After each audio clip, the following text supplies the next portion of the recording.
সময় চাইছে 7 দিনের মধ্যে, গতকালকে থেকে 7 দিনের মধ্যে।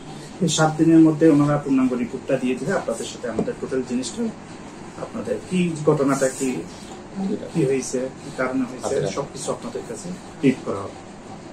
সে কারণে অনিবার্য কারণে এটা খুব করে এরপরে বসার পরে আমাদের স্যাররা আসছিল, আমাদের ডাইরেক্টর স্যাররা সবাই আসছিল, সবাই আমাদেরকে ব্রিফ করলো জিনিসটা।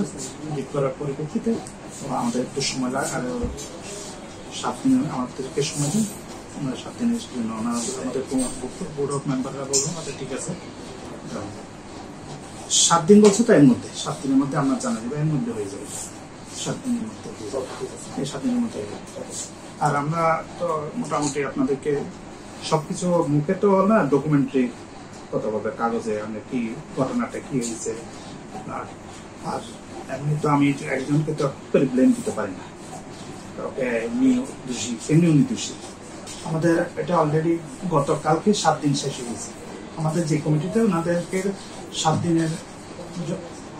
দিনের মেয়াদ ছিল, গতকালকে শেষ হওয়ার পরিপ্রেক্ষিতে ওনারা আবার একটা আমাদের চেয়ারম্যান স্যারের কাছে একটা ফোন দেওয়ার সাথে আমাদের আরেকটু সময় দেন, আমরা টোটাল ডেটা আপনাদের ইয়ে করব। সংবাদ, ফিচার ও অনুষ্ঠানের জন্য ভিজিট করুন সংবাদ প্রকাশের ওয়েবসাইট এবং যুক্ত থাকুন ফেসবুক পেজ ও ইউটিউব চ্যানেলের সঙ্গে।